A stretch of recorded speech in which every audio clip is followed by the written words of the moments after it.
Hola, buenas tardes. Soy Javier Sagüés González Estrada, director general de Arpada Construcciones.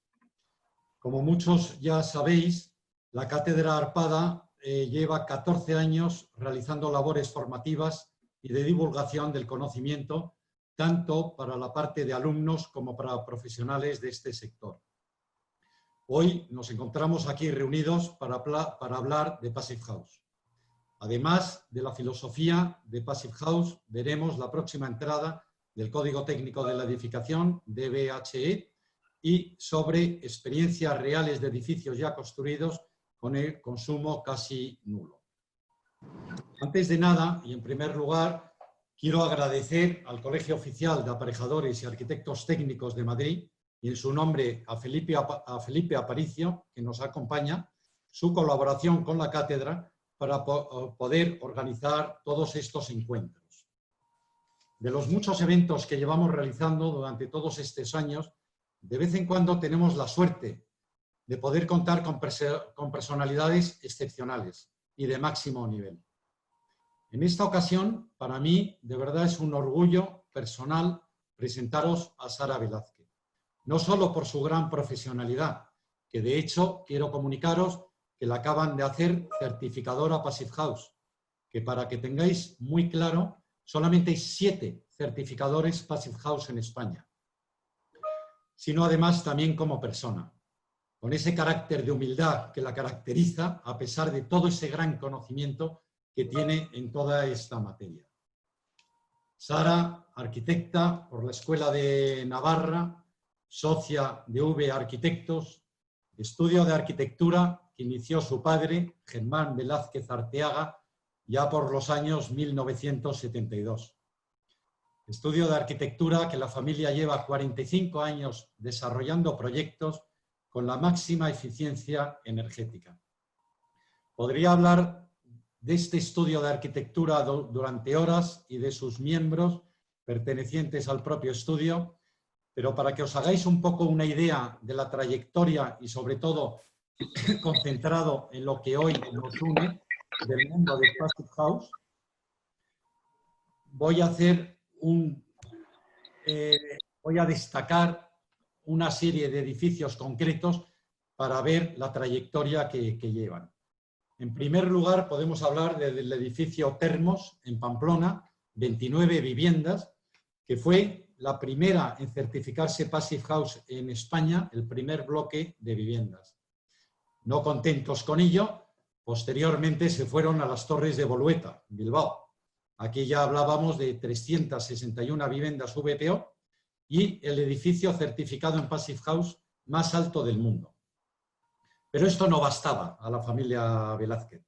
Tenían que seguir con sus retos y tenían que seguir trabajando mucho más en líneas cada vez complicándose más la vida. Entonces decidieron en el Palacio Europa de Vitoria-Gasteiz certificarlo en Passive House XXL, y os podéis imaginar la complicación de esta certificación, que si ya de por sí en las viviendas es compleja, pues ya os podréis imaginar en un edificio tan singular como el Palacio Europa. Pero con esa personalidad que caracteriza a esta gran familia, no solo se quedan ahí, sino que buscan un poco un listón superior y a través del Ayuntamiento del Valle de Hues se lanzan a calificar un polideportivo, un edificio residencial en diferentes alturas como Bolueta, pasan al edificio singular y a partir de ahí incluso se atreven con el uso deportivo. Que os podéis imaginar las necesidades que son totalmente diferentes desde un punto de vista de eficiencia energética. No tiene nada que ver el mundo residencial con el uso deportivo, como os podéis imaginar. Pero también nos contará que tuve el orgullo de ver este edificio en Lodosa, localidad navarra, de un centro de salud ya existente, ya funcionando, donde llevan bastante tiempo haciendo mediciones y que están demostrando que los consumos son un 75% inferiores a otros centros sanitarios de las mismas características. Este tema para mí ahora creo que es muy relevante y mucho más después de estar viviendo toda esta pandemia del coronavirus, las personas ya se están dando cuenta que además de la mejora en la eficiencia energética, que es importantísimo desarrollar en los proyectos de edificación, pero también es muy importante buscar la idoneidad para la salud de los usuarios en los diferentes centros sanitarios que conviven, y mucho más ahora de todos estos temas que están en el orden del día de los centros sanitarios, buscando una mejora de calidad en el aire que se está respirando. No quiero ensombrecer más, yo creo que con esto ha quedado reflejado claramente quién es Sara Velázquez, su pasión, su ilusión y su conocimiento por esta materia y su gran profesionalidad. Con ello, os dejo de verdad que vais a gozar de esta ponencia de Sara. Sara, todo tuyo y enhorabuena por tu trabajo que estás haciendo, que de verdad merece el elogio de todos los profesionales de este sector. Bueno, muchísimas gracias, Javier. La verdad que yo ya con esta presentación he hecho la tarde, ya me has dejado sin palabras. Bueno, muchísimas gracias a ti y a toda la familia que sois para mí de Arpada por invitarme a estar hoy aquí con vosotros. Y también a Felipe por estar aquí velando como mi ángel de la guarda para si algo falla salir al rescate. Bueno, voy a directamente a compartir pantalla, que me pone nerviosa al verme. Entonces, el propósito de esta charla es contaros un poquito pues, las experiencias que nosotros hemos tenido, pues porque quizá os sirvan para por lo menos no tropezaros en las mismas piedras. Entonces, pues nada, voy a empezar. Si esto me quiere dejar, aquí. Una breve introducción al Passive House. Os voy a explicar un poquito por qué entramos nosotros en esto. Yo ya soy de la generación que veía de pequeña a Félix Rodríguez de la Fuente en la tele y ya somos una generación que tenemos dentro ese veneno de ese anhelo de ver la naturaleza mejor y no cada día peor como llevamos años viéndola, ¿no? Entonces, de siempre habíamos querido extender eso a la arquitectura, pero hemos trabajado tradicionalmente con clientes privados, que no les sobraba el dinero, bueno, como a nadie les sobra, y entonces hasta que no encontramos un sistema que cuantificara las cosas, que cuantificara cuánto era el beneficio energético, cuánto era de verdad lo que eso costaba antes de empezar a construirlo, pues no nos metimos. Y esa fue la razón por la que nos metimos con el Passive House, que tanto los costes como los beneficios eran medibles. Aclarar, supongo que todos los que estéis en esta charla lo sabréis, pero aclarar que el estándar Passive House es un estándar de eficiencia energética. No es como LEED o BREEAM, un estándar más amplio que mide la sostenibilidad. Passive House se fija solo en la eficiencia, pero es para nosotros como proyectistas una herramienta idónea para hacer cálculos sencillos y, como me gusta a mí decir, ¿no? Pues igual que vas una tarde de tiendas y ves en la primera tienda un abrigo que te convence y sin embargo vas a otras 10 para terminar comprando en la primera, ¿no? Pues la manera de proyectar para eficiencia energética tiene que ser lo mismo, tiene que ser probar un montón de opciones hasta estar seguro de que de verdad has encontrado la que más compensa. Entonces, para eso es muy práctica la herramienta de cálculo del Passive House. Los parámetros básicos de certificación son ultra conocidos. Sabéis que básicamente el que más destaca es la demanda de calefacción, que debe estar por debajo de los 15 kilovatios hora por metro cuadrado y año. Lo mismo para la refrigeración y la altísima hermeticidad que se pide a los inmuebles Passive House. Y poco a poco el estándar se va volviendo más exigente en cuanto a la demanda de energía primaria. Por decirlo de una manera en lenguaje más de la calle, pues es recordar las sencillas leyes de la física, que en los años de bonanza económica pues nos permitíamos abrir enormes ventanales a norte o tener, como se ve en este ejemplo de la cámara termográfica, la cafetera siempre enchufada, pues porque no mirábamos la factura de la luz a final de mes. Entonces, en el fondo, pues es bueno que ocurran crisis a veces para que nos volvamos a fijar en esas cosas elementales, ¿no? Otras cosas que me gustan del estándar Passive House, Pues esto que veis aquí es una termografía de la típica casa de VPO construida hace 30 años, una última planta. Lo morado es lo frío, son las áreas más frías en el interior de la vivienda. La pared está a tan solo 13 grados y todas esas zonas de las manchas moradas son zonas que por supuesto tienen condensaciones. Pero es que imaginaros el disconfort de poneros a leer un libro al lado de esa ventana a esa temperatura. Pues una cosa muy buena que tiene Passive House es que la mayor diferencia de temperatura entre el aire interior y cualquiera de los paramentos que envuelven la habitación es de solo 4 grados. Entonces esa sensación de asimetría, de frío por la espalda, pues es una gozada no tenerla. Lo mismo que el silencio y lo mismo que para mí, y más, bueno, ahora para todo el mundo, la sensación real de tener una casa siempre ventilada, ¿no? Otros parámetros por los que este estándar, que ya lleva 30 y algún años en el mercado, por los que ha tenido tanto éxito, es que tiene unos criterios objetivos certificables. Ellos son alemanes, para lo bueno y para lo malo. Para lo bueno es que 15 kilovatios tú cumplir, 16 no cumplir. Para lo malo es que a veces en determinadas cosas, pues para nuestra mentalidad es difícil esa rigidez que tienen, pero esa ha sido precisamente la clave de su éxito, el poner una línea clara y unos parámetros claros y unido a eso que se cumplen, que tienen más de 2.000 inmuebles monitorizados por todo el mundo en los que se ha comprobado que las previsiones del programa de cálculo se cumplen.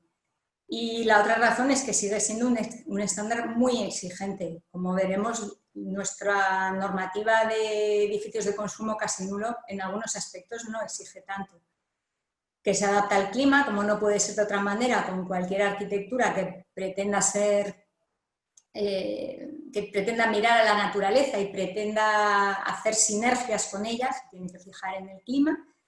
Y el hecho de que hubiera personas que lo pudieran certificar de manera independiente, porque no nos engañemos, cuando empezamos en esto hace 6, 7 años, no había nadie que te pudiera certificar que ese edificio iba a funcionar.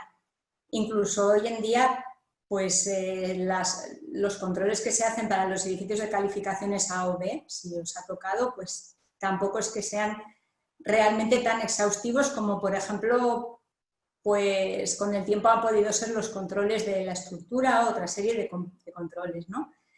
Y bueno, luego es un sistema que al final, como es sencillo, pues se mantiene de manera sencilla y lo que hablábamos del confort, por si nos faltaban razones, aquí en Madrid lo tenéis muy claro. El tema de la contaminación y el poder respirar aire filtrado también en determinados lugares es muy importante. Y como hablaba Javier, al final lo hemos visto mucho en esta crisis. Vamos a pasar de cuidar nuestro edificio a que nuestro edificio sea sanador para nosotros. El edificio nos dé paz, nos dé bienestar, bueno, pues, ¿qué os voy a decir? Que no hayáis pensado en todo este tiempo. Y por si todas estas razones no fueran pocas, pues es que además ya tenemos aquí el nuevo código técnico que nos habla de que los edificios tienen que ser de consumo casi nulo. Para eso podemos ir por el camino Passive House o por otros caminos. Y me explico. Básicamente el nuevo documento de LHE se centra en, o sea, los documentos claves son dos, el H1 sobre el control de la demanda y el H0 sobre la limitación del consumo de energía.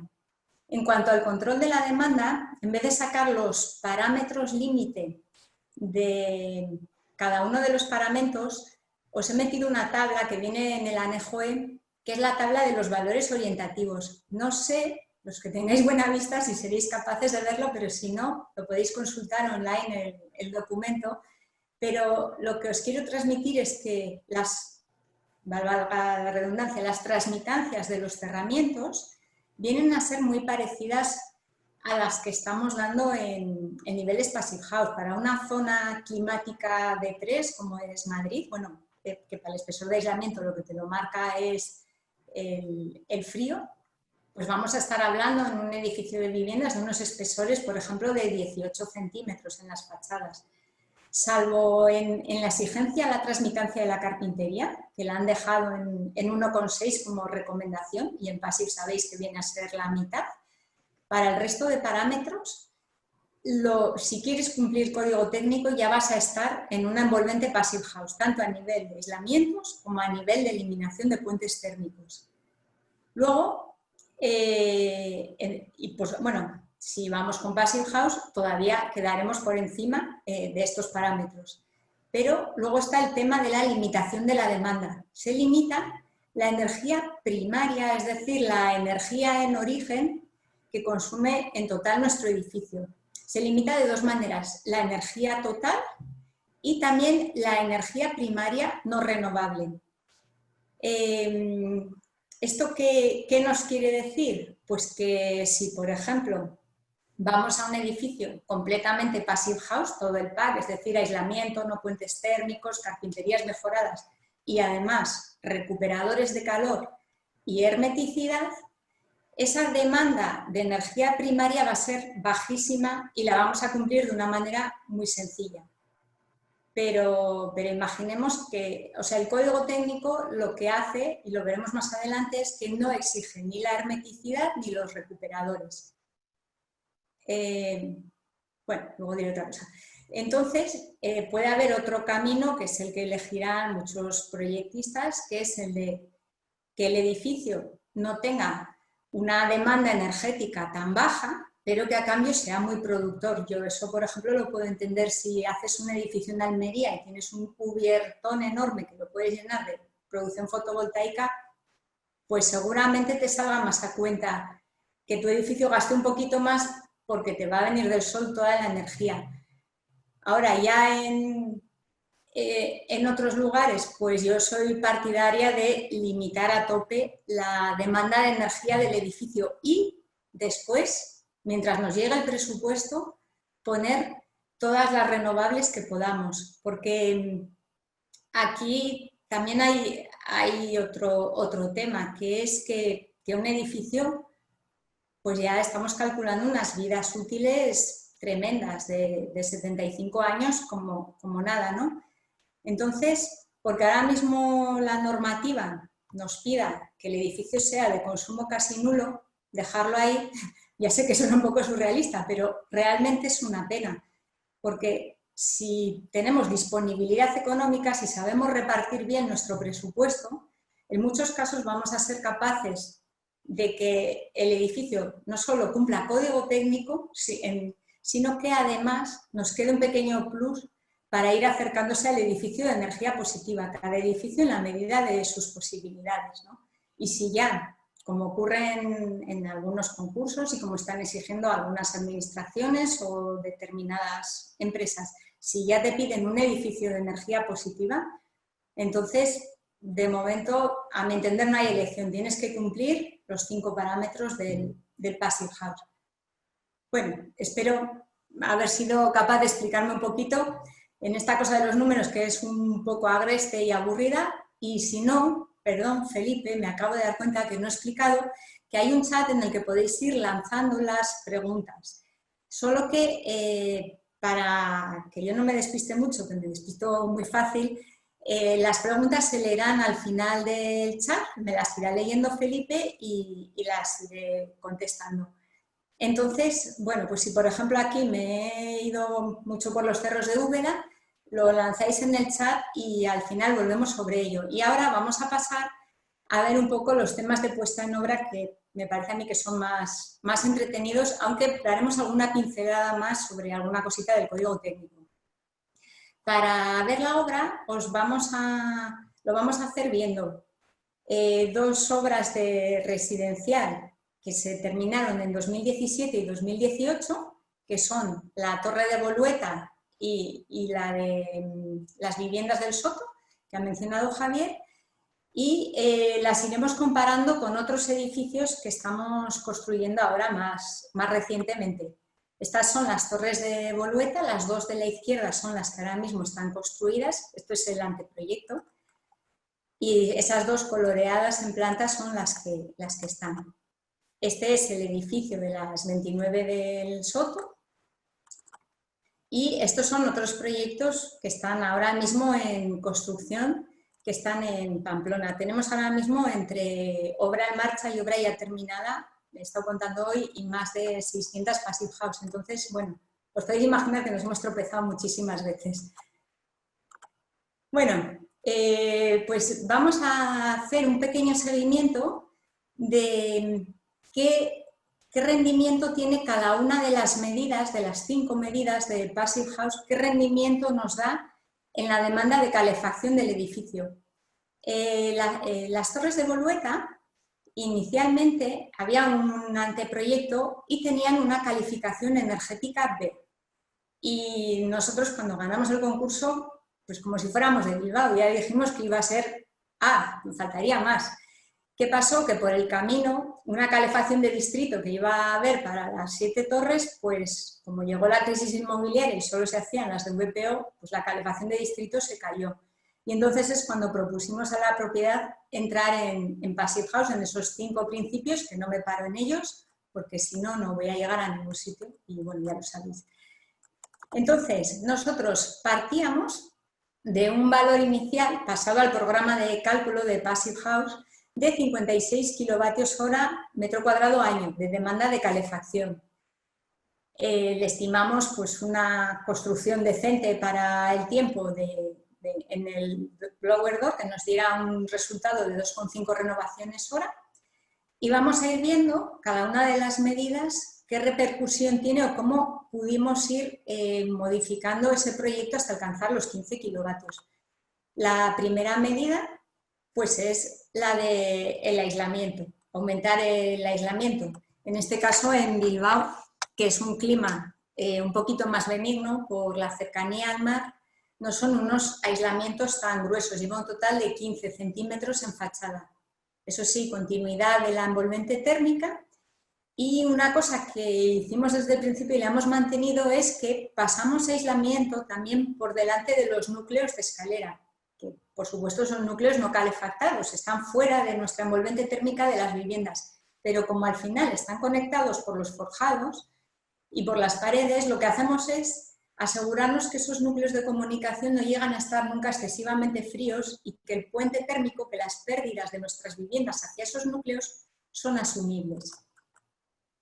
El sistema también de aislamiento lo hemos repetido hasta el momento en todas las obras de vivienda. El aislamiento va por fuera, entero, continuo, es esa línea naranja que veis en el detalle de la izquierda.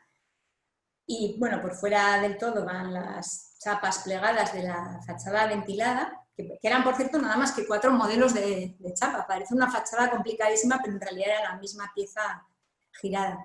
Y luego hacia adentro llevamos una fábrica de media asta de ladrillo macizo, la capa de hermeticidad que la hacemos con yeso y metemos el resto del aislamiento por dentro, con un trasdosado autoportante de pladur. ¿Por qué?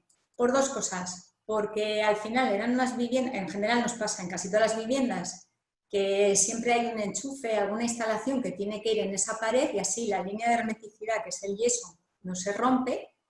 Y una segunda razón es por durabilidad, porque ya hablaremos más del usuario final, pero al final, si le dejas a la vista tu línea de hermeticidad, que es el yeso, ¿quién no te dice que a los 3 años ha metido ahí no sé cuántos taladros, que la ha pinchado y que ni línea de hermeticidad, ni 0,6 renovaciones hora, ni nada de nada después de todo el trabajo que nos hemos cogido? Entonces, en vivienda siempre llevamos la fábrica y después el trasdosado como línea de protección, de manera que nos aseguremos que incluso, aunque taladren, nunca lleguen a nuestra línea de hermeticidad. Bueno, pues esto es la habitual fachada ventilada con la lana de roca de doble densidad, esa que trae por fuera las resinas para que sea más resistente al agua. Y bueno, la repercusión de nada más que el aislamiento, pues ya la veis aquí, de 56 a 42, bajamos en la demanda de calefacción. Tema puentes térmicos, ya estamos todos bastante concienciados de los típicos pues del peto de cubierta, del frente de forjado, pues todos esos puentes se trabajan, por ejemplo, pues como veis aquí, metiendo en el arranque de todos los muros que nacen de la cubierta, para romper el puente térmico, pues se mete, por ejemplo, un bloqueito. Esto seguro que ya estáis familiarizados y casi todo el mundo los está haciendo así. Hay otros pues, que igual te requieren pensar un poquito más. Por ejemplo, una cosa que nos chocó mucho del Passive House era que en Alemania fundamentalmente los edificios eran cajas de zapatos, pues porque es la manera más fácil de envolver todo el edificio y que te quede claro que no te dejas ningún punto, pero veíamos que aquí, pues primero las terrazas son imprescindibles y si antes lo eran, pues no digamos ahora. Y segundo, pues la estética del edificio también algo nos pesa, ¿no? Entonces, por ejemplo, este que es la planta del edificio del Soto, eso naranja que veis es la envolvente térmica, que veis que es bien sencilla, es a modo caja de zapatos. Lo rojo, los núcleos de comunicación a nuestra manera. Y lo que veis en la parte de abajo son los vuelos de los balcones. Entonces, esto traducido a la puesta en obra, pues podría haber sido unas piezas de este pelo que hacían los alemanes y que nos parecieron súper bien hasta que supimos el precio por metro lineal, que era absolutamente inasumible para la obra. Ya solo con hacer los balcones así, ya la obra no podía ser fácil. Entonces, pues, innovamos un poquito. Y lo que hicimos fue, esto es el balcón visto desde abajo, veis que le sale algún pilarcillo que luego se oculta entre las lamas de fachadas, algunas zonas tienen lamas para ocultar el tendedero, y es básicamente un vuelo en el que asumimos estos puentes térmicos de los perfiles metálicos. Es una losa hormigonada a la vez que los perfiles metálicos. Esta solución luego le rellenamos con Porex lo que teníamos que salvar de puente térmico, nos computamos los perfiles como pérdidas, pero claro, ya no es lo mismo un metro lineal de pérdida que las pérdidas puntuales de los perfiles nada más, ¿no? Y bueno, pues tan contentos que nos quedamos, lo que pasa, y luego ya el resto de la fachada pues seguía con el sate, en este caso, que llevaban las terrazas, ¿no? ¿Qué pasa? Pues que todo es mejorable. Por ejemplo, esta es uno de los bloques de viviendas que está ahora en construcción, que aquí se estila mucho la losa para los forjados, y veis que esto de trazado blanco es el trazado de la línea de fachada, lo que nos separa el interior de la vivienda, que queda a la derecha, de la izquierda, que son las terrazas. Entonces, directamente nos ahorramos el coste de encofrar, desencofrar, sino que directamente es un encofrado perdido que, aquí lo veis en detalle, nos hace de aislante. Los puentes térmicos de las carpinterías, como sabéis, pues hay que...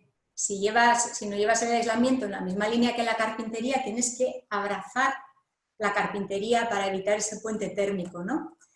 Esta es, por ejemplo, una carpintería presentada y entonces pues, los alféizares tienen que tener esa rotura de puente térmico. Esto es la pieza que va debajo del vierteaguas metálico, por ejemplo, y en las mochetas laterales, pues en este primer edificio, por ejemplo, fuimos con un PIR, con un polisociunato o algo así, siempre me trago, perdón, que lo que tiene es que tiene muy poquito espesor, un PIR que hicimos, ¿no?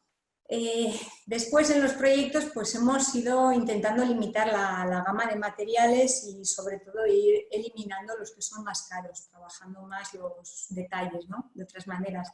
¿Veis? Este es el acabado de esa mocheta y cómo la caja de persiana, la guía, se queda lo más afuera posible para no pinchar tan cerca de lo que sería el puente, ¿no? Las cajas de persianas, pues nos pasó un poquito lo mismo, que cuando hicimos estas primeras viviendas ya había soluciones en Alemania chulísimas como esta, que te rompían el puente térmico de la caja de persiana, pero lo mismo, pues nos hubiese caído el proyecto por el precio.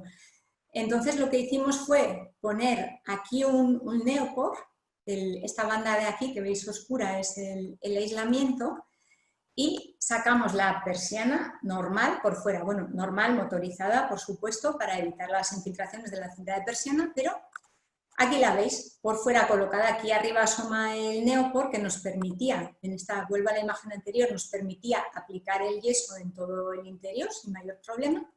y aquí fuera la caja. Lo que pasa que tenía un inconveniente grande y es que esta persiana es registrable solo desde fuera.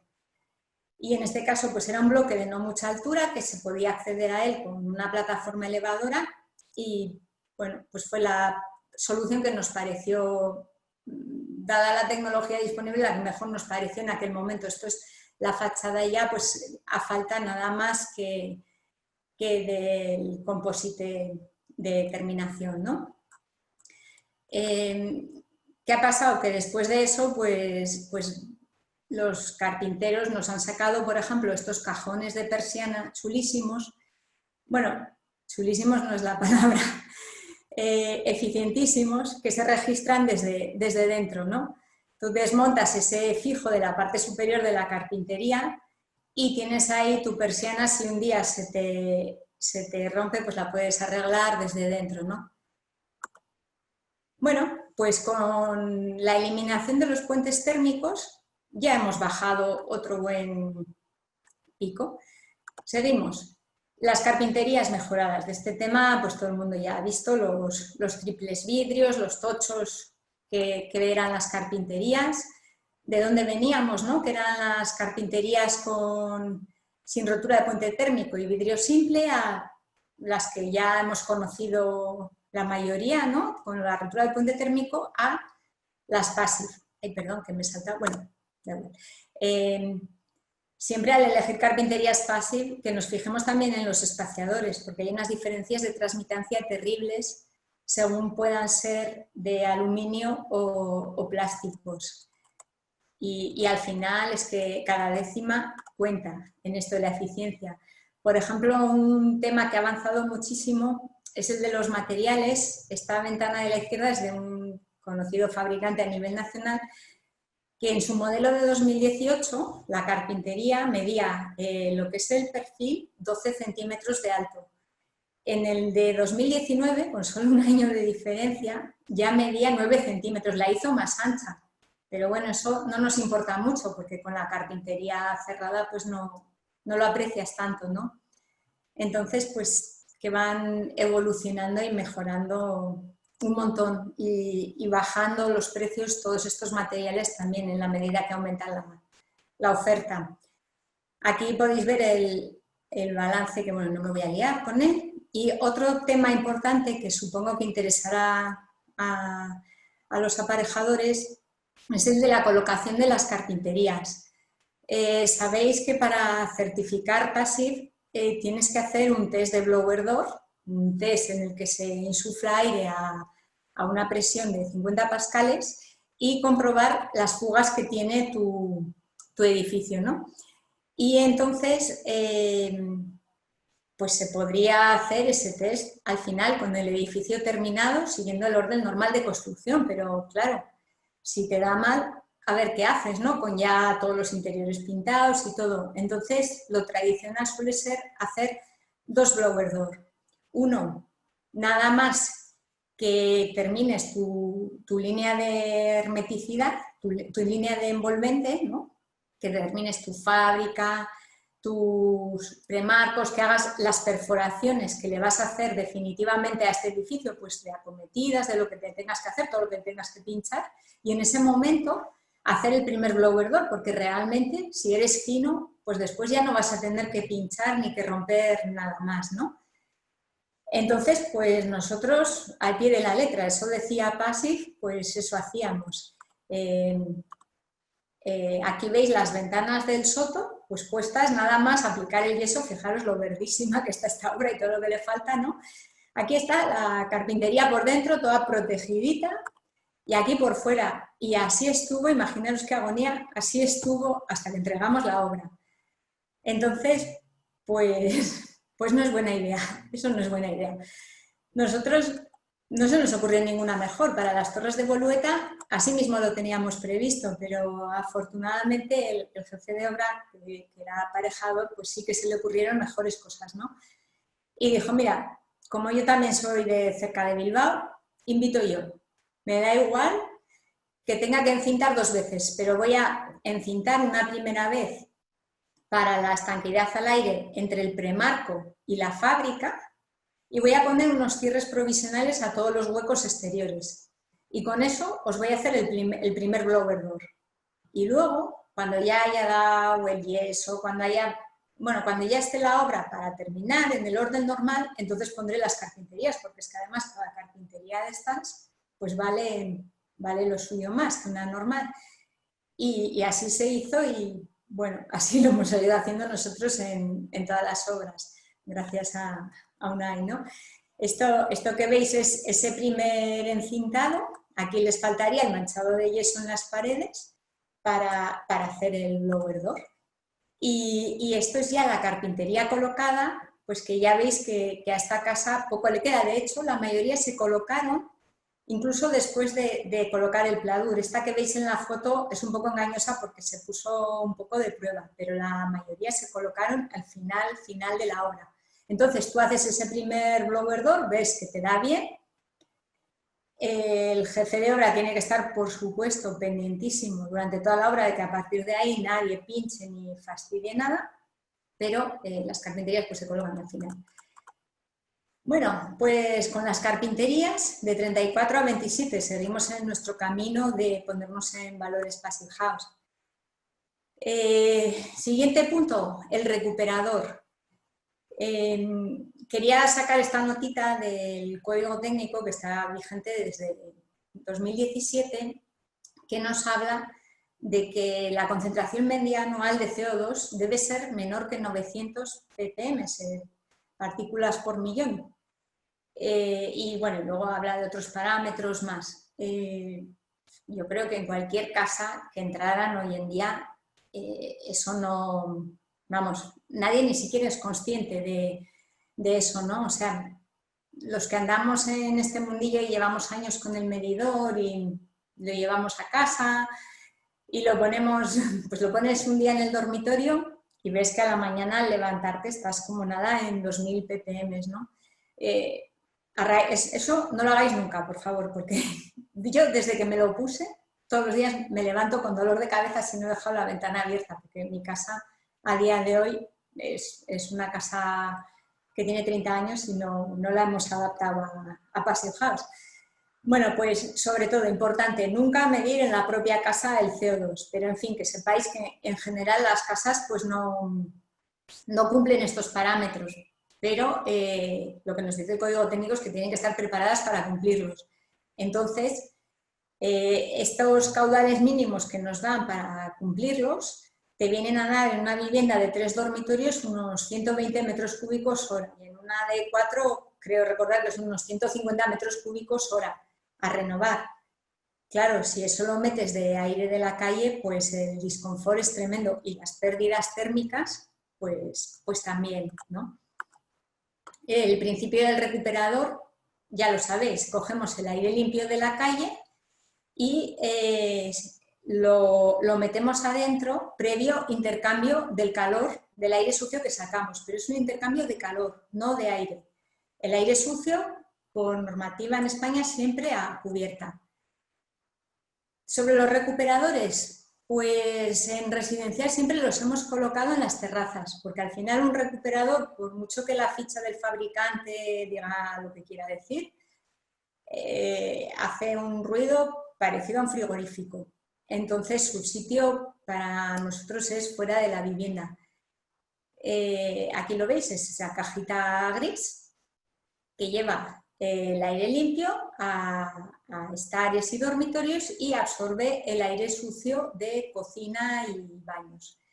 Y, por ejemplo, este plano que es de la Torre de Bolueta, el conducto marrón era el conducto del aire sucio hasta cubierta. Aquí veis otro recuperador puesto en el techo con parte de los conductos ya montados, o aquí se entiende mejor aire de ida en la parte central, aire de vuelta a vuestra derecha y aire sucio que entra por dentro de la casa hasta subir a cubierta. Ese aire sucio, el tubo no es tan gordo, sino que es un doble tubo porque lleva aislamiento. Esto es un puente térmico dentro de nuestra casa.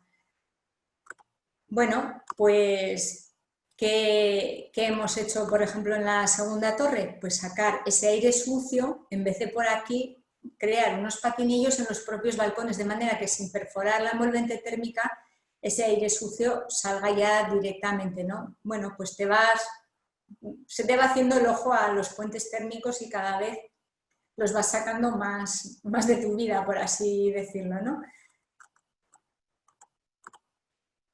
Otro tema, el de las campanas extractoras, que claro, también es un volumen importante de aire. Entonces, por la manera de vivir en España y, bueno, y por exigencias normativas también, sobre todo desde 2017, sacamos las campanas también, no hacemos recirculación de aire ni filtros de carbono, ¿no? Aunque en determinados municipios se había permitido hasta entonces, lo que estamos haciendo en los nuevos proyectos es equilibrar la campana extractora con la ventilación mecánica, de manera que mientras está la campana en marcha, comprobamos que la ventilación no sufre un efecto de aspiración. Si hace falta, abrimos un poquito la ventana en oscilo. Nos computamos esa pérdida, igual que la que os hablaba antes de los balcones, ¿no? A veces el objetivo no es eliminar todos los puentes térmicos, es poder asumir los que nos quedan. Y para nosotros este de la campana, pues después de mucho pensarlo es importante y lo asumimos. Y la campana, cuando no está funcionando, se cierra con una clapeta de este estilo. Bueno, pues con la recuperación de calor pasamos de 27 a 18. Fijaros que tiene muchísima repercusión la recuperación. Luego volveremos sobre este tema. Bueno, volvemos ahora mismo, que no me acordaba que tenía ya esta diapo. Hermeticidad, el último de los puntos del Passive House. ¿Qué nos pide el código técnico nuevo en el H1? Pues realmente parecía que pedía mucho, pero qué va, no es nada. Para nuestra zona climática, Madrid y Pamplona, la zona D, nos pide una permeabilidad al aire de los huecos menor a 9 metros cúbicos, bueno, para que nos entendamos, una clase 3 de carpintería. La más exigente sabéis que es la clase 4, que solo te permite una permeabilidad de 3 metros cúbicos, o sea que ni siquiera nos pide la más exigente de las clases de la carpintería. Y de esta carpintería sí que nos va a pedir el certificado. Pero ya está, o sea, una Passive House está muy por encima de una clase 4, o sea que en permeabilidad al aire, bueno, está bien que pida, pero no pide muchísimo.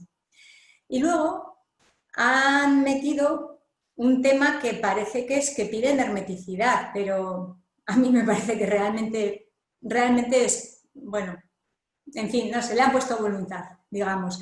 Te piden una hermeticidad si tu compacidad es de hasta 2, es decir, la relación entre el aire que encierra tu edificio y la cáscara que tiene, ¿no? Por ejemplo, una unifamiliar, pues la compacidad típica es de 1. Pues una hasta 2, es decir, hasta bastante más que una unifamiliar, la hermeticidad exigida es de 6 en el test de Blower 2. Luego veremos eso a qué equivale. En edificios de una compacidad muy alta te pueden llegar a exigir una hermeticidad de hasta 3 en el test de Blower 2. Las torres de Volveta, por ejemplo, su compacidad era de 3,32 y ya son bastante majas, ya eran 17.000 metros construidos sobre rasante. Pues a estas sería un valor interpolado entre el 3 y el 6 de hermeticidad. Pero es que además no te dicen vete allí y haz el blower. Bueno, te dicen si quieres sí, pero si vas al anexo y lo lees la letra pequeña, tú puedes sacar la hermeticidad de tu vivienda con una fórmula. Es decir, que la hermeticidad que se fía toda a la ejecución, a que un pequeño fallo en la ejecución te destroza tu hermeticidad, pues no es obligatorio comprobarlo in situ, o por lo menos hasta ahí es hasta donde he entendido yo leyendo el código técnico hasta ahora. Entonces, pues se puede dar el caso de que cualquier calculista listillo diga, jo, pues tengo mi envolvente. Si ahora además le meto recuperación, pues es que me baja muchísimo la demanda de energía primaria. Prácticamente ya he cumplido. Pero, por favor, si algo os tiene que quedar de esta charla, por favor que sea eso. No metáis recuperadores si no habéis trabajado la hermeticidad. Quizá tengáis ejemplos en vuestras ciudades. Yo por aquí, por la zona norte, conocemos varios de edificios que ya en el Código Técnico de 2013 era favorable meter recuperadores y se metieron pero sin trabajar la hermeticidad. Resultado, esos recuperadores están parados porque a la gente, pues la gente dice que consumen mucha electricidad, o sea, incluso recuperadores certificados PASIF, porque para los recuperadores es uno de los temas en los que no hay diferencia de precio entre un recuperador certificado y otro que no, porque es algo muy extendido, los recuperadores para una sola vivienda, ¿no? Los que decimos de 120, 150 metros cúbicos.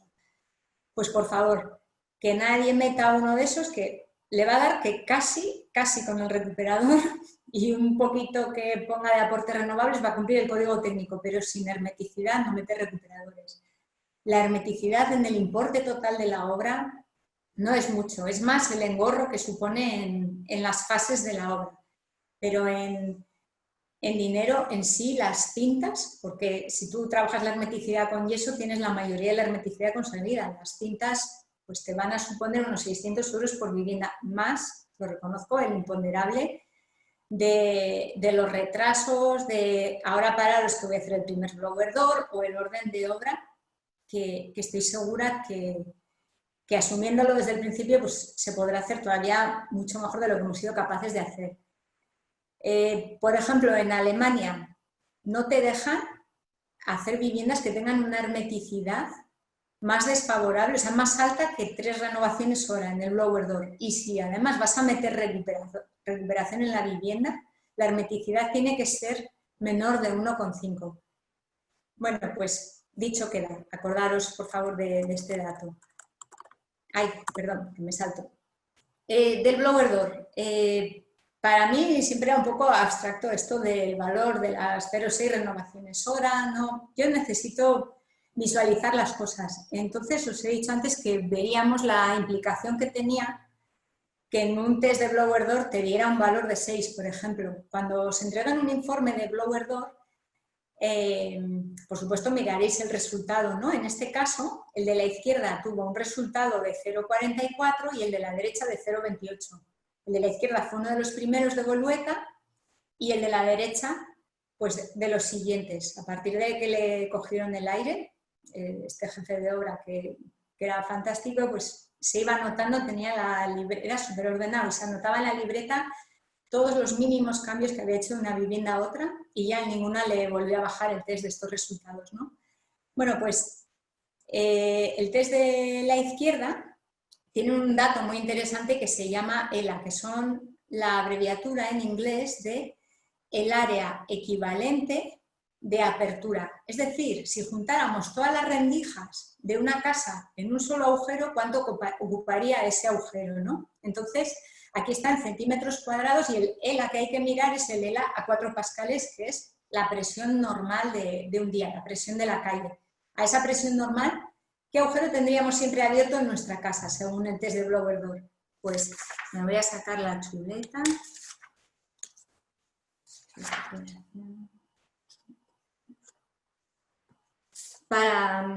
Por ejemplo, para un valor de 0,38, que no es ninguno de estos, pero es el que yo tengo apuntado, sería un cuadradito de 3,6 centímetros de lado, el área total equivalente abierta.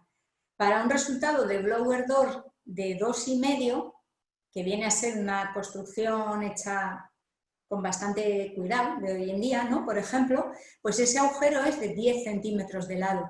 Y, por ejemplo, para un valor de 7 renovaciones hora, el cuadrado se convierte en un cuadrado de 20 por 20, ¿no? Entonces, pues realmente influye mucho el resultado del blower door.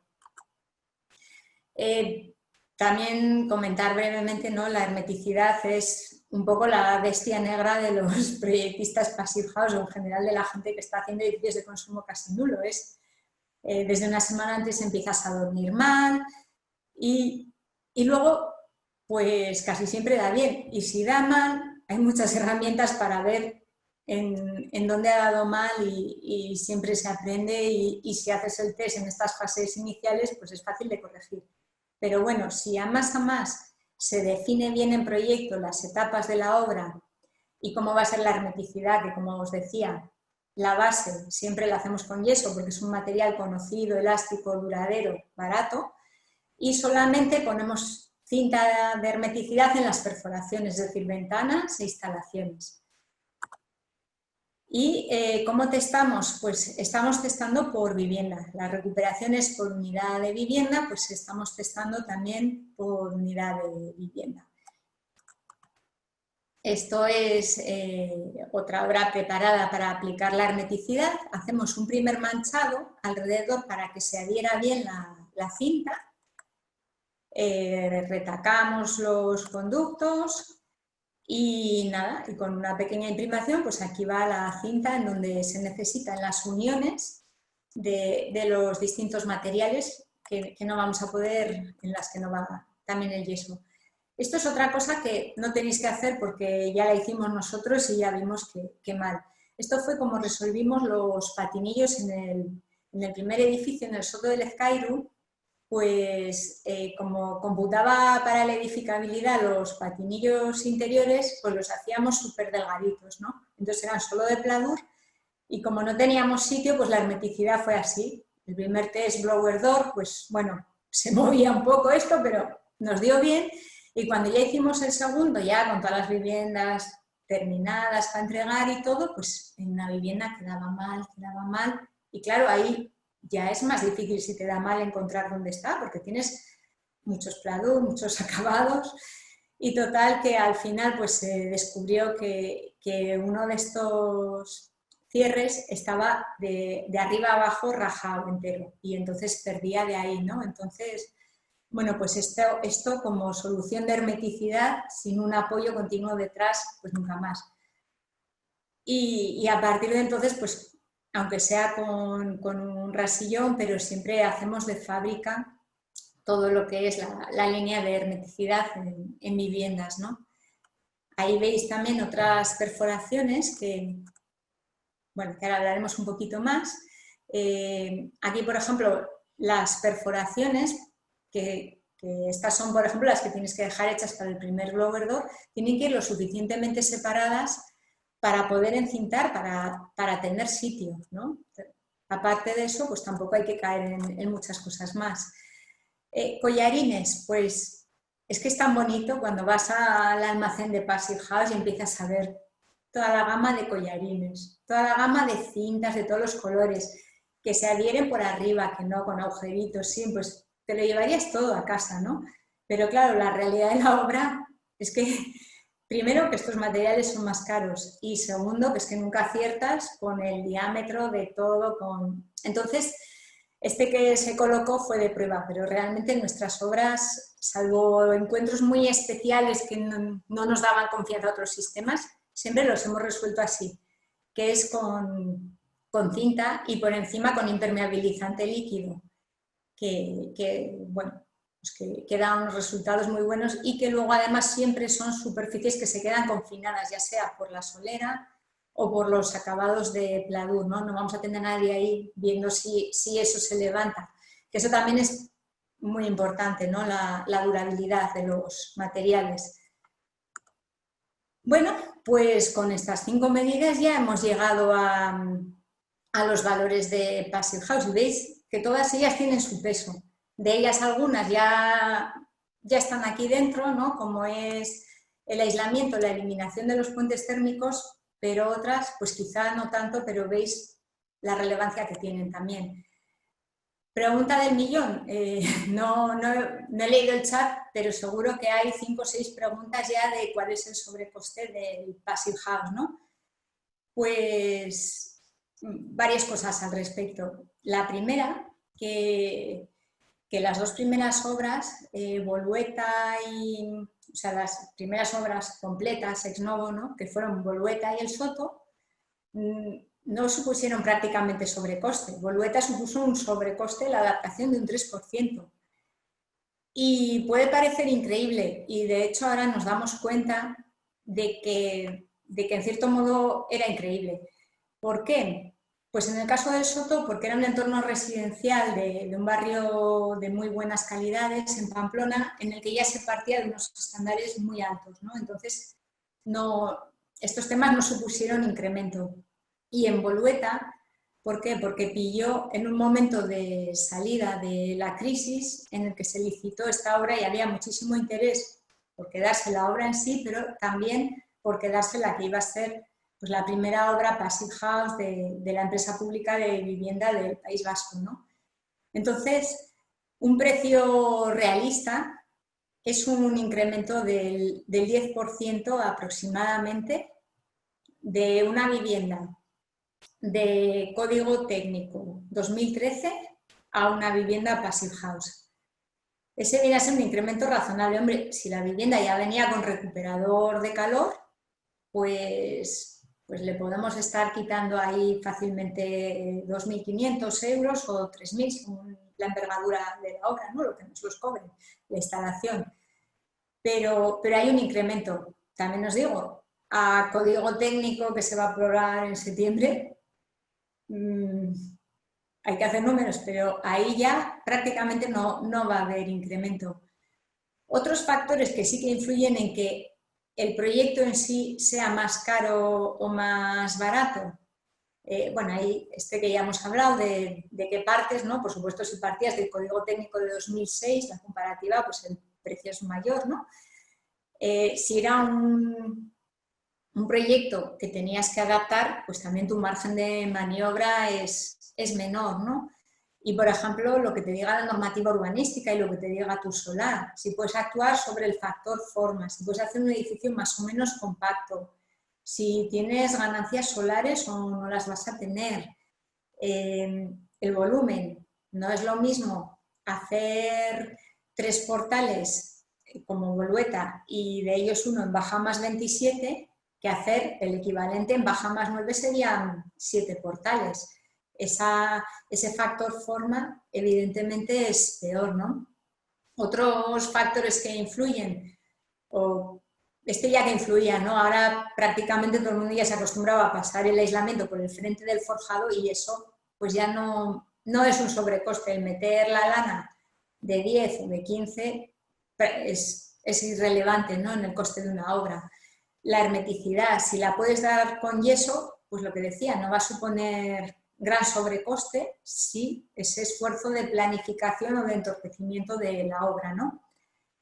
El recuperador, pues en vivienda, por ejemplo, como os comentaba, no hay gran diferencia de uno certificado a uno que no.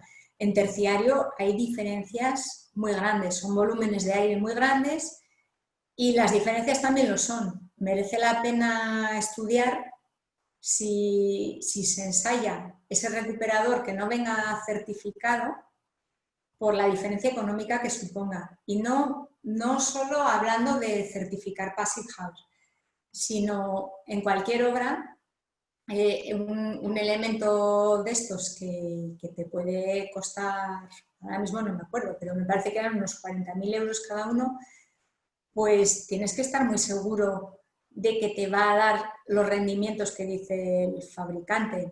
Entonces, pues hay que tratar mucho este tema con la ingeniería y ver que estos elementos que tienen tantísima relevancia en el consumo final del edificio y sobre todo en terciario, pues que van a dar los rendimientos esperados, ¿no? Y hacer muchos números también ahí. Los puentes térmicos, pues lo mismo, cuanto más lógico y más caja de zapatos hagas tu edificio, menos puentes tendrás, pero bueno, depende, no siempre queremos hacer cajas de zapatos. Las carpinterías, por ejemplo, si te toca un exterior ruidoso de en torno a 70 decibelios, ya las tienes hechas. O sea, ya te hace falta una carpintería tan buena, con unos vidrios tan buenos, que el cambio a Passive House apenas te va a suponer. En cambio, si partes pues, de una carpintería con pues, los típicos perfiles de 1,6 de transmitancia o así, pues le podemos calcular que el sobrecoste a Passive pueden ser unos 100 euros por metro cuadrado. Y el de los vidrios, el paso de doble a triple, pues podemos estar en unos 50 euros metro cuadrado, ¿no? Por decir. Y luego hay un imponderable que yo siempre barro para casa, que es el tiempo de redacción del proyecto, ¿no? Cuanto más tiempo dentro de un margen, ¿no? Porque también a veces nos vamos por los cerros de Úbeda, pero dentro de un margen, cuanto más tiempo tengamos para redactar el proyecto, mejor podremos pensar las soluciones pensarlas, valorarlas energéticamente, valorarlas económicamente y volver atrás si es que es necesario, ¿no?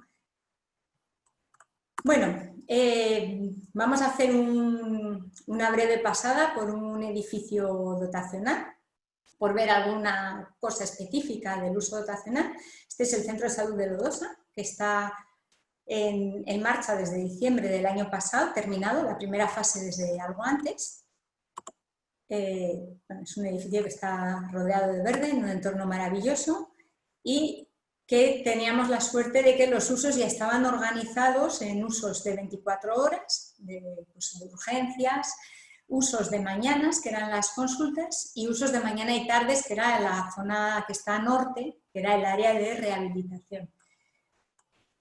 Y en la planta primera, dependencias privadas de los médicos, y una decisión que fue acierto, que fue sacar la sala de calderas fuera de la envolvente térmica, pues porque te evitas un montón de pinchazos y de perforaciones de la envolvente de esta manera, ¿no? Y aquí afuera también van ocultos los recuperadores y un poquito más fuera los fotovoltaicos hasta donde nos dio el presupuesto. Pero lo que yo siempre digo, tenemos una cubierta estupenda, toda con soleamiento, en la que yo me voy encargando de llamar a la propiedad.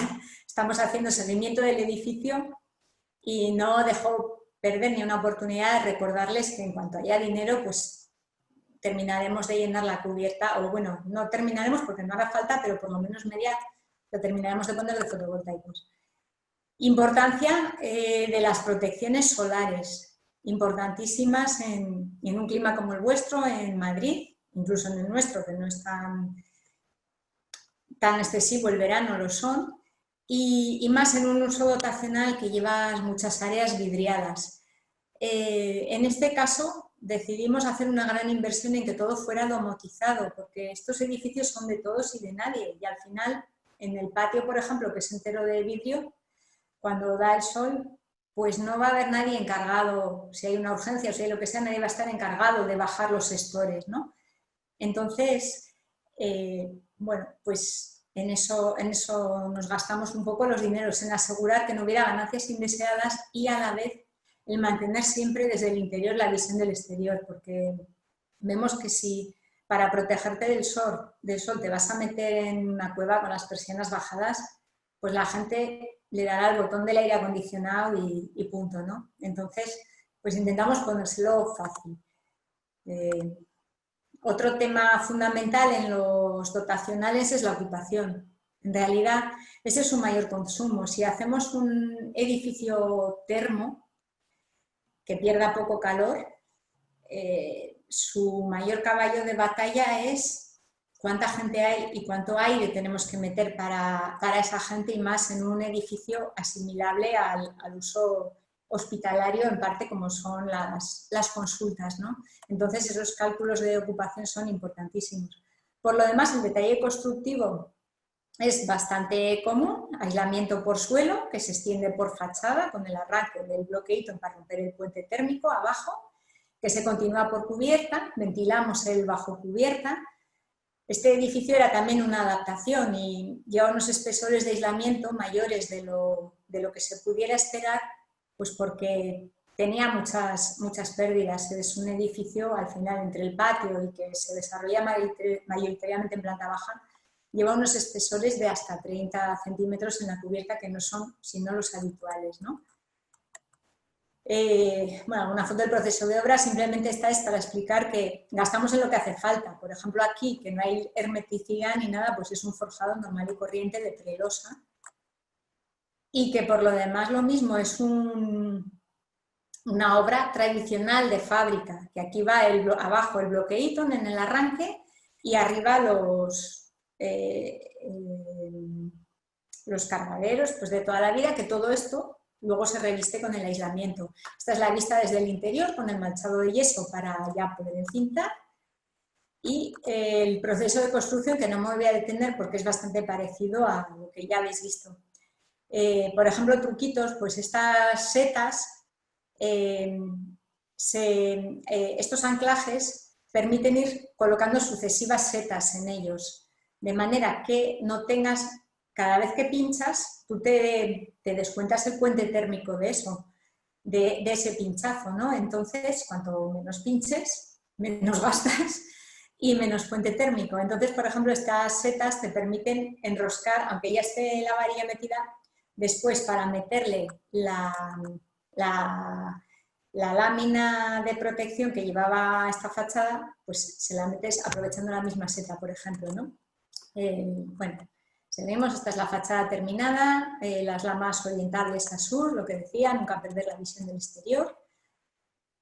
Carpinterías, en este caso de madera, y como teníamos mucho miedo porque eran unos huecos gigantes, pusimos incluso banda precomprimida, además de las cintas de hermeticidad. La pusimos en la primera fase, dio súper bien el blower door, y en la segunda ni la pusimos.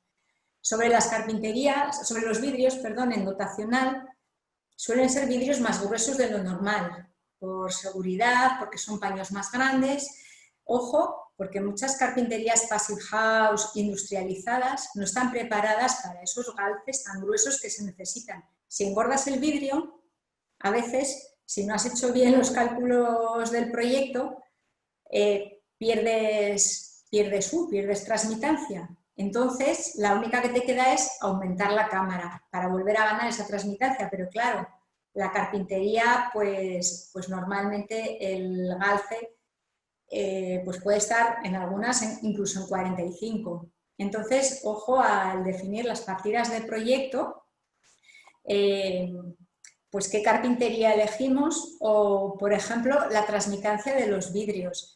Es muy habitual encontrarte combinaciones imposibles de una transmitancia de los vidrios bajísima con un factor solar altísimo. El factor solar es la cantidad de radiación solar que deja pasar adentro el sol, pues no se puede, lo uno y lo otro a la vez, ¿no? Entonces, tanto si os toca preparar presupuestos como si los estudiáis para otros, mucho ojo a la letra pequeña en los presupuestos, a las transmitancias, que sean reales, comprobarlas siempre y que se correspondan con aquellas que se han hecho los cálculos energéticos. Porque si no, pues el proyecto muchas veces su viabilidad depende de esto, ¿no? Y también es importante fijarse en los presupuestos, si algún elemento queremos que sea certificado el Passive House, indicarlo, porque en algunos, como he dicho, no hay variación de precio, pero en otros sí que la hay. Bueno, voy a ir aligerando un poquito. De los aislamientos, otro tema, por ejemplo, es que a distinto espesor pues puede tener distinta transmitancia. En el caso del extrusionado, por ejemplo, cuanto más grueso es, como más capacidad tiene que tener para soportar la pisada, pues peor transmitancia nos da, ¿no? Y que al revés, que pensemos, si un uso es no pisable, como por ejemplo esta cubierta, podemos poner un expandido que tiene una landa de 0,032 y en cambio aquí, que sí que necesita ser pisable, pues tenemos que ir al extrusionado. Bueno, este era el sistema de las instalaciones, que básicamente era muy sencillo, era poner un recuperador para cada zona horaria y esta es la distribución de los mismos y estos los agujeros de entrada y salida de los recuperadores bien separados para poder hacer la hermeticidad de ellos. Esto está cerrado así temporalmente para el primer blower door.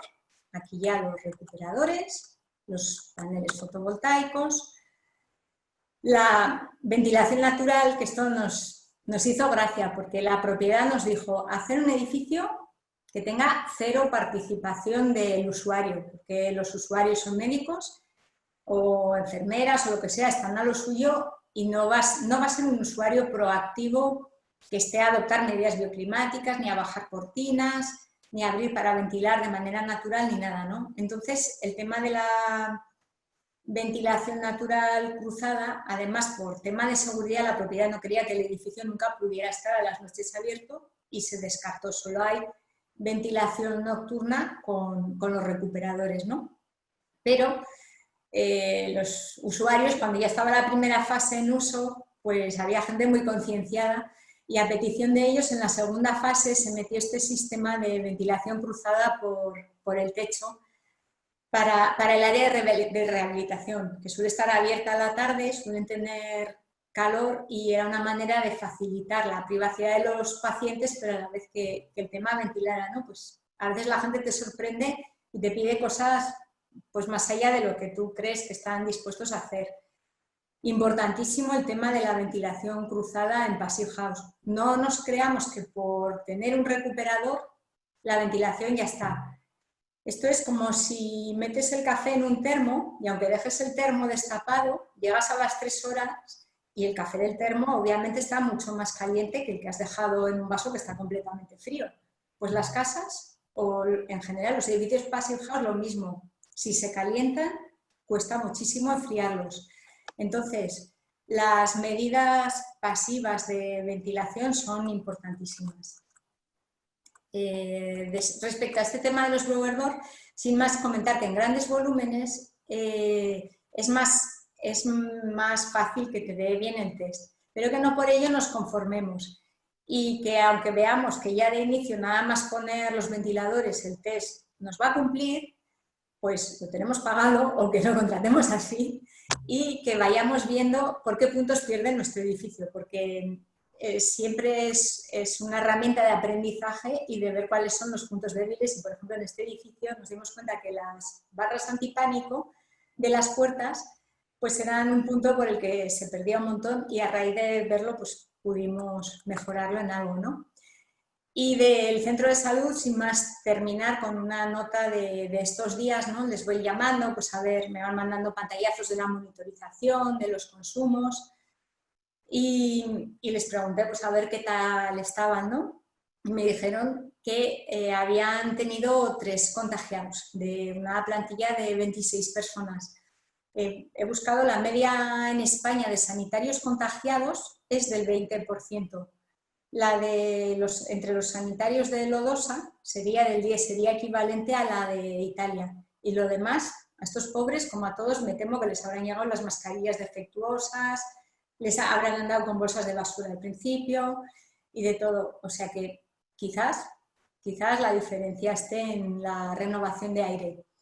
Que este gráfico que veis aquí arriba es la gráfica de una de las dependencias de los médicos y veis que el valor máximo a lo largo de la semana que han tenido es de 640 ppm, es decir, unas calidades buenísimas, o sea, de prácticamente de aire exterior. El aire exterior está en unos 400, o sea que imaginaros. Y lo que comentaba Javier, el consumo, este edificio tenemos la suerte de que se proyectó en 2008, bueno, suerte, pero se quedó parado por la crisis, y otros 2 que se hicieron a la vez, aquellos 2 se construyeron en 2008, mientras que este pues se ha terminado de construir ahora en 2019. Pues respecto a esos 2 que eran superficies similares y programas similares, este supone, está teniendo un ahorro del 75% en sus consumos energéticos. Bueno, termino. Punto de vista de la administración, pues están 100% por el Passive House y por los edificios de consumo casi nulo. ¿Por qué? Porque a ellos la obligación les entró en 2018 y porque la administración normalmente es la propietaria de los edificios. Entonces, si tú vas a mantener después ese edificio, lo tienes claro que cuanto menos consuma y más pasivo sea, pues mejor. Que a partir de ahí produce más, perfecto, pero cuanto más pasivo sea, mejor. Punto de vista del promotor. Pues al principio el promotor decía, pero ¿y yo qué gano con esto? ¿Yo qué gano con gastarme más por vivienda si luego el que se beneficia es el comprador y a mí no me va a querer pagar ese sobrecoste? Pues ahora, por ejemplo, en estas viviendas que están ya todas vendidas en Pamplona, de las 53 viviendas, no ha habido un solo comprador que no conociera el estándar antes de ir a la oficina de ventas. Entonces, realmente es un sello de calidad y un sello diferenciador, y más hasta ahora que no hemos tenido normativa de edificios de consumo casi nulo, pero con los trucos que os he contado que hay para adelantar por la derecha, incluso creo que los va a haber con el nuevo código técnico, bueno, que ya os digo, no hemos hecho proyectos con él, pero de lo que se deduce de su lectura, ¿no? Pues creo que va a seguir siendo un sello de calidad importante. Y punto de vista del constructor, pues, perdón, lo importantísima que es la formación. Grandes empresas de toda la zona norte y algunas mucho más grandes de Madrid, como por ejemplo Arpada, lo tienen clarísimo. Y han formado ya todo su personal pues porque ven la importancia de esas dos cosas que os decía, ¿no? De poder elaborar o estudiar los presupuestos entendiendo qué cosas son imposibles en ese presupuesto, que al final los arquitectos las hacemos, ¿no? Y porque luego el personal de obra tenga interiorizado cuál es el proceso, nadie como ellos conoce su trabajo y van a ser los que mejor lo optimicen. Por tanto, pues la formación 100%. Y por último, el punto de vista del usuario, pues a mí me da mucha pena que tú te vas a comprar, por ejemplo, un coche híbrido y te hacen una sesión de prueba para que tú veas pues, que no es lo mismo la adrenalina de un coche de gasolina que las sensaciones de regenerar la energía en un híbrido. Y luego, al mes de comprártelo, pues te vuelven a acompañar para asegurarse de que lo has entendido y demás. ¿Qué hacemos nosotros con la gente? Que es una inversión muchísimo mayor. Pues en estas viviendas les hemos hecho incluso algún vídeo, pero vemos que hay falta de interiorización generalizada entre los usuarios, o que igual el primer día ves el vídeo, pero que al año se te ha olvidado ese vídeo y la gente pues te dice al año, ay mi chica, yo cuido mucho la casa y no abro nunca las ventanas para que no se me descuelguen. Digo, pero ¿cómo que no las abre ni de noche en verano? Y me dicen, no, con lo que pesa, le digo, no, hombre, pues hay que abrirlas, tal. O sea, la gente tiene una serie de conceptos equivocados, súper arraigados, que hay que hacer. Si en una vivienda normal deberíamos hacer acompañamiento, en una passive house al triple. Pues sobre todo con el hecho de no apagar el recuperador, de las protecciones solares y los modos de refrescamiento nocturno que lleve implementados el proyecto, de un montón de cosas, ¿no? Y bueno, termino. El proyectista, sin más, un pensamiento optimista para todos aquellos que llegáis cada día a obra y cuando veis el cubilote vertiendo el hormigón, se hace una cuenta en vuestra cabeza y pensáis 3 metros cúbicos de hormigón igual a 1 tonelada de CO2 emitida. Pues sí, es verdad. Y eso todavía nos costará un tiempo quitarlo, pero la eficiencia es un paso importantísimo hacia la sostenibilidad. Un edificio va a estar en pie, como decía, 75 años.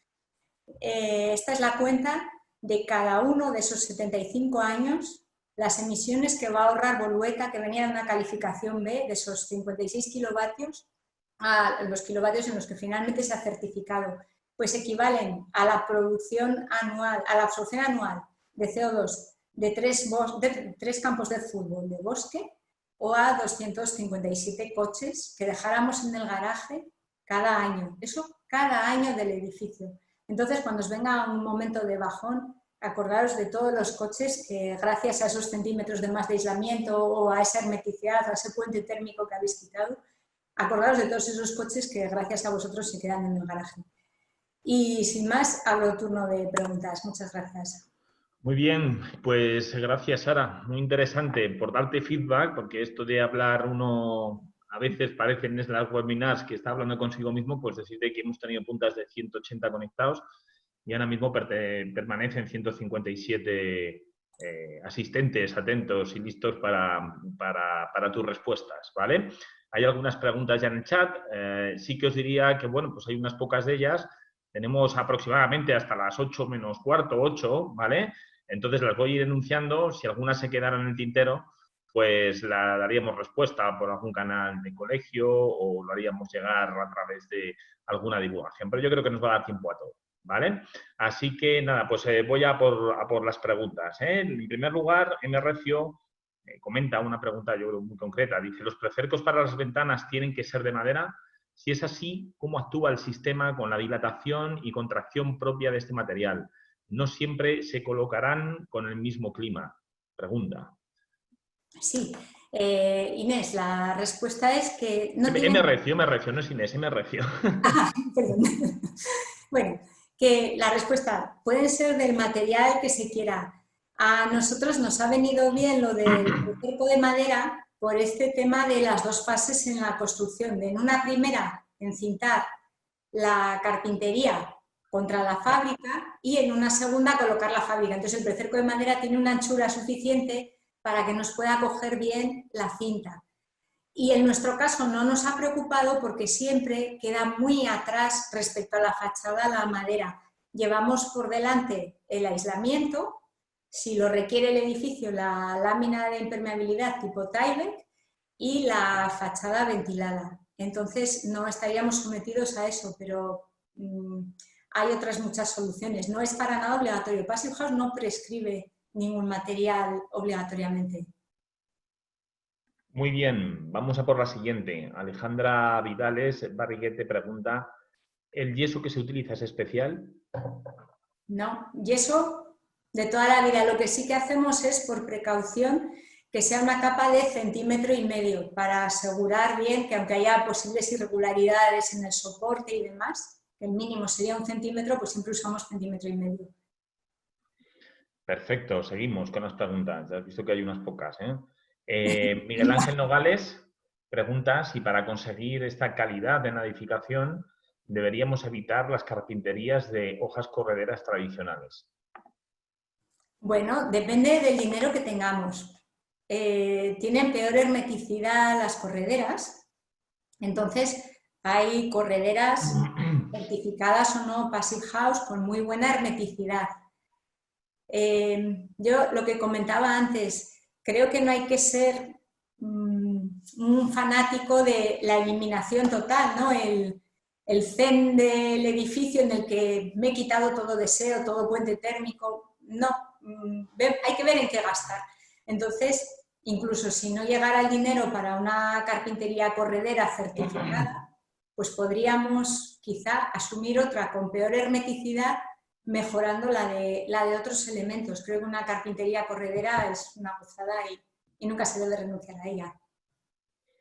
Muy bien, seguimos. Jaime SC.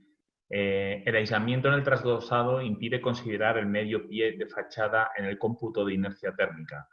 ¿Cómo valoras esto desde el punto de vista del confort térmico interior? Pues la cosa es que tenemos otros elementos de inercia muchas veces que son los forjados o los solados de determinadas estancias. Y bueno, la verdad es que lo que vamos viendo es que el problema con estas envolventes tan brutales es más de calor que de frío. Entonces, lo que sobre el papel y de siempre de la arquitectura bioclimática le dábamos tanta importancia como era el tema de la inercia térmica, pues en la realidad, en el día a día, la verdad es que no se percibe para nada en estas viviendas. Perfecto. M. Ramos pregunta, ¿los filtros de la campana extractora de cocina son especiales, entre paréntesis de carbono, o pueden ser los tradicionales? Correcto.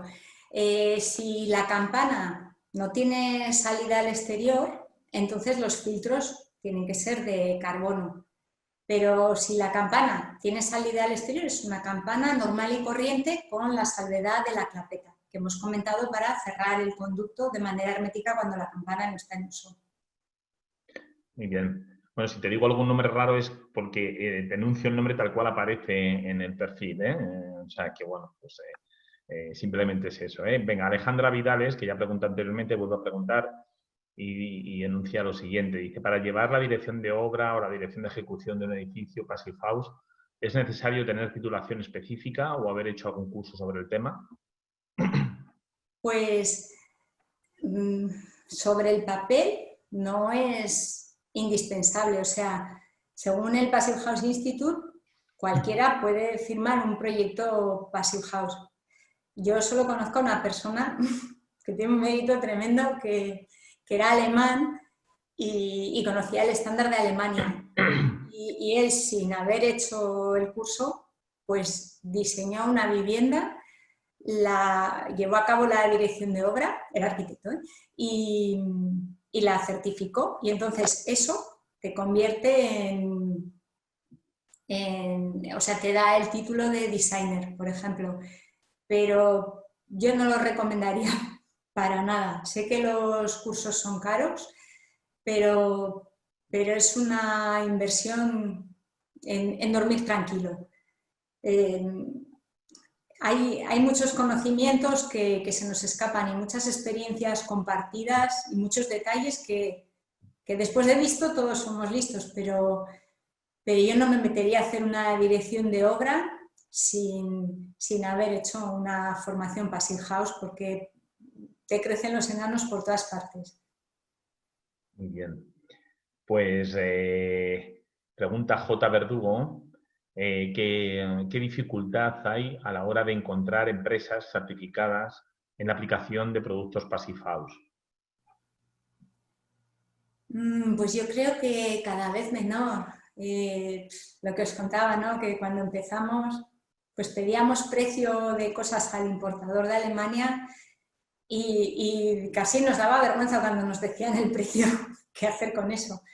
Pero ahora hay cada vez más oferta, de día en día crece, porque ya no es solo Passive House, es lo que os decía, el código técnico te pide eliminación casi total de puentes térmicos en todos los edificios, si no, no vas a cumplir el K global que te pide el H1. Entonces, cada vez hay más. Siempre hay que mirar, por supuesto, y tienes que comparar, porque dentro de una gama de productos, pues hay el Ferrari y hay el Lada, ¿no? Y bueno, pues siempre hay que mirar, pero hay ya mucha oferta. Muy bien. José Carlos Arias Gude. Buenas tardes. En este sistema hay partidas que son conocidas por todos como la aplicación de Yeso, pero ¿se sabe de qué nuevas partidas surgen de forma común en la mayoría de los proyectos? ¿Existe una base de precios base ya generada? Por ejemplo, colocación de juntas estancas en ventanas, sellado de conductos. Pues le recomendaría que mirara la web de la plataforma Passive House y que incluso les hiciera una consulta a ellos, porque la plataforma Passive House España llevan muchísimos años haciendo un esfuerzo enorme por la difusión del estándar, y una de las acciones que emprendieron, pues ya, por lo menos ya era un año, fue la de crear una base de datos de todos estos materiales, que además pues, se recogiera bien la transmitancia del material, la descripción de la partida. Entonces le recomendaría que contactara con esa plataforma y en concreto con Daniel, que creo que le puede facilitar bastante, pero de partida puede pensar que tiene que implementar un sistema de hermeticidad para las perforaciones, ya sea en modo de cintas, sea en modo de aplicaciones líquidas, que tiene que pensar en unas carpinterías mejoradas, quizá bueno, en un recuperador, por supuesto, y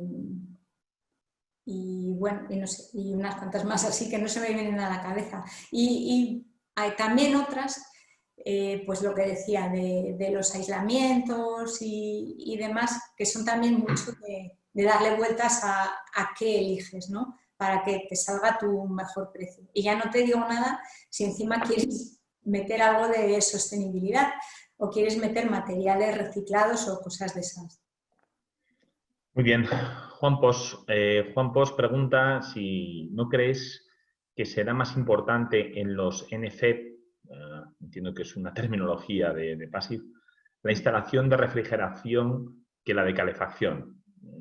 Las cargas internas nos pagarán la calefacción, pero nos perjudicarán dentro de un termo, entre comillas, en verano. Su reflexión, y entiendo que quieres saber si la compartes. Sí, pues claro, depende de la zona climática.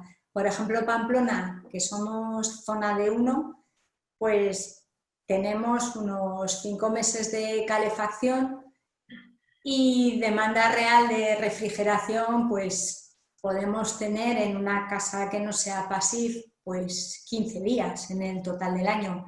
En Madrid entiendo que esa demanda de refrigeración es mucho mayor. Entonces, efectivamente, según sean las ganancias del edificio, si es un edificio, desde luego, si es un edificio de uso terciario, por ejemplo, te va a dar muchos más quebraderos de cabeza como proyectista la refrigeración que la calefacción. Estamos ahora mismo trabajando en un proyecto para la nueva facultad, en un proyecto no, ya quisiera, en un concurso para una nueva facultad de medicina en Pamplona, que se piden las bases que sea un edificio de energía positiva.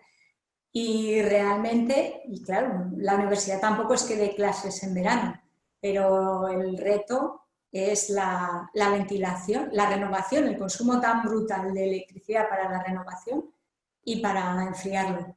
Y efectivamente, según la zona en la que estés, si te da mucho el sol y tienes fuertes ganancias internas, pues va a ser el principal condicionante del proyecto. Bien visto. Seguimos. Van quedando como unas 5 o 6 preguntas, ¿eh? Vamos bien. Celia preguntaba acerca de qué material para la perfilería de las carpinterías es el más aconsejable, teniendo en cuenta tanto Passive House como la fabricación y reciclaje de las mismas, PVC o aluminio. Pues si hacemos caso a mi amigo Manolo de Arpada, él creo que me dijo que ya había conseguido carpinterías en encargos grandes, carpinterías de aluminio que provenían completamente de aluminio reciclado. Ahora mismo digamos que el PVC te da, por menos dinero, te da mayor transmitancia, ¿no? Pero desde luego a nivel de sostenibilidad, PVC, por lo visto, no es realista pensar en que te lo suministren material reciclado y en cambio el aluminio sí. Entonces, pues si se pudiera, haría el esfuerzo del aluminio. Muy bien, seguimos. M. Recio comenta: el sistema me parece genial con respecto a ahorro energético y demás beneficios que tiene el sistema. Dice, pero por ponerle un pero, veo complicada su ejecución con los plazos que actualmente se manejan, sobre todo en Madrid. Es una pregunta, es una reflexión, bueno, no sé si lo compartes, y cómo os ha afectado el plazo estos proyectos tan chulos que nos has estado contando.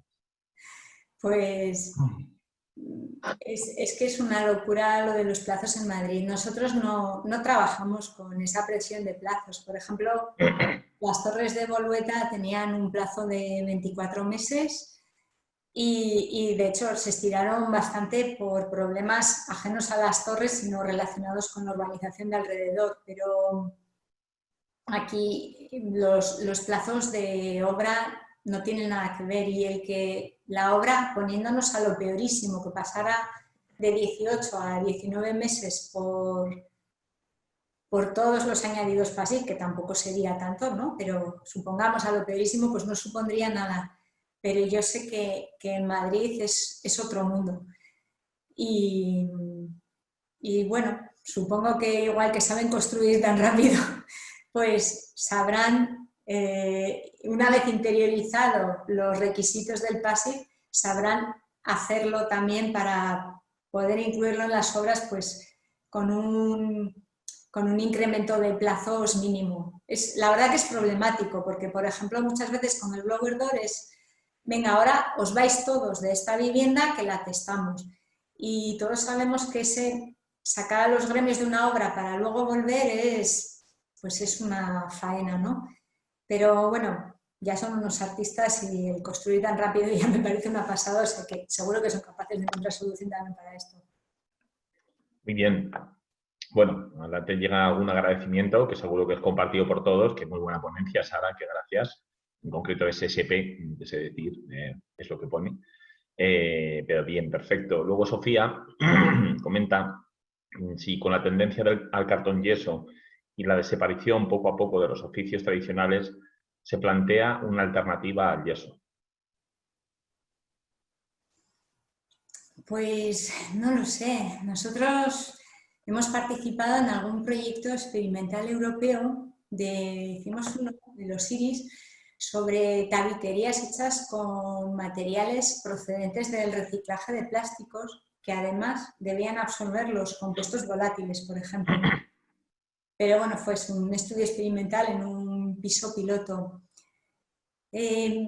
Algo de artesano vuelve con este tema del PASIC, porque, por ejemplo, el tema de la hermeticidad, pues no es que sea mucho tiempo, ¿no? Puede ser un día por vivienda, pero te lleva. Pero bueno, sí, un día no da de comer a un artesano.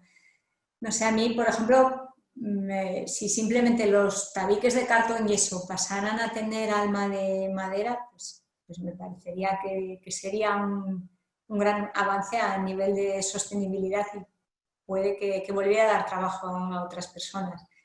Pero la verdad es que no lo sé, no tengo más conocimiento sobre este tema.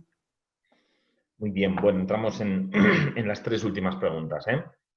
Aparece también PM, que traslada su agradecimiento y lo interesante que ha sido la jornada. Y también pues una pregunta de Mónica Sapena, que comenta que con tanto aislamiento y la hermeticidad, en algunas regiones no podría haber condensaciones y sobre todo intersticiales.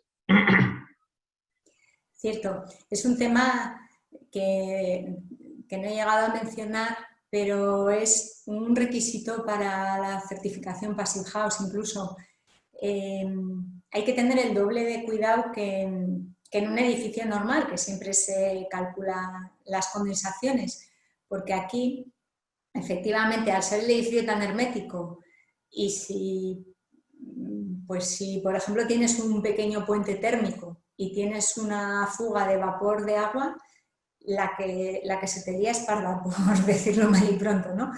Entonces, hay que tener el doble de cuidado que en un edificio normal, en calcular bien que no va a haber ningún punto con una temperatura interior que nos pueda dar condensaciones, que suele ser el límite pues en torno a 14 grados o una cosa así.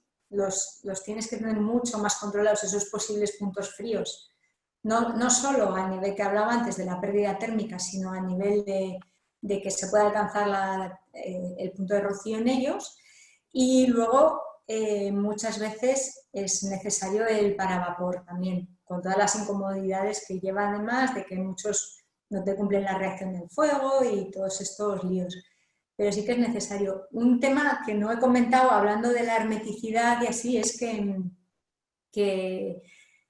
en España tenemos un clima que tiene muchos meses de funcionamiento libre, por así decirlo, meses en los que estás con las ventanas abiertas y estás tan ricamente. Y que así como en Alemania eso pues pueden ser no muchos días al año, aquí las primaveras y los otoños tenemos muchos días de eso, ¿no? Que la gente tiene la falsa creencia de y ahora vivir en una passive house y ya no oiré el viento en los árboles ni a los pajaritos y dices, no, claro que no. Bueno, sin más, que se me había olvidado comentarlo. Bueno, muy bien. J.E. Gómez. ¿Cómo afecta, con respecto a las alturas de falso techo, la instalación del recuperador o intercambiador de calor? ¿Necesitas más altura de las medidas estándar? Bueno, nosotros nos estamos apañando con altura entre forjados de 3 metros, pero hay que calcular, hay que tener en cuenta que el recuperador lo estamos poniendo en la terraza, que los recuperadores tienen de media unos 25 centímetros de canto, entonces normalmente en la terraza se admite que la altura libre sea de 2,20, por ejemplo, ¿no? Y la dintelas a la altura de los huecos exteriores. Y luego lo que hacemos es meter los conductos por la cocina, que también se suele admitir que tenga una altura menor, que suele ser, bueno, lo tienes que ver en las normas de habitabilidad de cada localidad, ¿no? Pero es muy habitual que en las cocinas te admitan 2,20 o 2,30 o cosas así, mientras que en el resto de la vivienda, por ejemplo, te exijan los 2,40 o 2,50 libres. Entonces nos apañamos con eso, pero hay que tenerlo en cuenta, porque además lo ideal es llevar conductos pues circulares o rectangulares, con secciones buenas. No hacer la trampa de llevar conductos extraplanos, Aunque nos diga el ingeniero, solo 5 centímetros, tal, pues porque al final luego la instalación tiene que estar muy bien equilibrada para que todo ese confort interior que hemos conseguido, eliminando las microcorrientes y todo, pues no te entre mucho aire en una estancia y poco en otra y tengas una sensación terrible de disconfort por la ventilación. Entonces, yo recomendaría que 20 centímetros habría que contar para falso techo. Lo que pasa que, bueno, que muchas veces ya los veníamos contando por otras cosas. Muy bien. Bueno, la última no es realmente una pregunta, es una confirmación un poco de la respuesta del mercado, ¿no?, acerca de los materiales para los, en concreto del aluminio, ¿no? Dice M. Ramos que existe un fabricante de aluminio que garantiza el 75% reciclado con certificado postconsumo, ¿vale? Bueno, pues entiendo que refuerza un poco el comentario anterior, ¿verdad? Bien, pues a ver, ahora ya lo único que queda son agradecimientos y más agradecimientos por tu interesantísima sesión, Sara. La verdad es que yo soy un absoluto ignorante de estas cosas, aunque uno las tiene ahí en el run, porque al igual que otras tendencias, que si el BIM y ahora estamos con la industrialización, pues yo creo que Passive House es un futuro que es realidad, ¿no?, que está ya presente en nuestras vidas, ¿no?, y que como profesionales pues tenemos que ser capaces de atender a tal situación, ¿no? Es decir, nos veremos inmersos en obras que serán passive y en obras que serán industrializadas y en obras que serán BIM y, bueno, todo aquello que nos bombardea hoy, ¿no?, en nuestro sector. Yo no puedo hacer más que darte las gracias. Por favor, si Berta tiene que cerrar el micrófono porque no la encuentro. A ver, un momentito, perdona. No sé por qué razón no me aparece su micro. Y bueno, pues en fin, espero que tal. Bueno, soy breve. Que muchísimas gracias a todos. Que ha sido un placer tenerte, Sara. Que el colegio es esto, que el colegio es punto de encuentro de profesionales, de empresas, que desempeñamos nuestra labor en un entorno común, que es la edificación. Tenemos el reto, como digo yo, de salir un poco de esa artesanía en la que nos hemos visto, digamos, todos estos años. Los procesos constructivos hasta hace poco han seguido siendo los mismos que hace unos cuantos cientos de años. Han cambiado los materiales, han cambiado los medios auxiliares, pero ahora mismo yo creo que sí que existe un cambio brutal en eso, en hacer las cosas muy bien, en hacerlas pensando no solamente en que entreguemos una vivienda, sino que esa vivienda sea habitable o un edificio y que sea usable y que produzca satisfacción a quien desempeña su vida en él, ¿no? Así que nada, pues muchísimas gracias a todos, especialmente a ti, Sara, ¿vale? Y a Berta también, que nos está acompañando este último momento, ¿eh? Así que nada, pues muchas gracias, ¿de acuerdo? Muchísimas gracias a vosotros.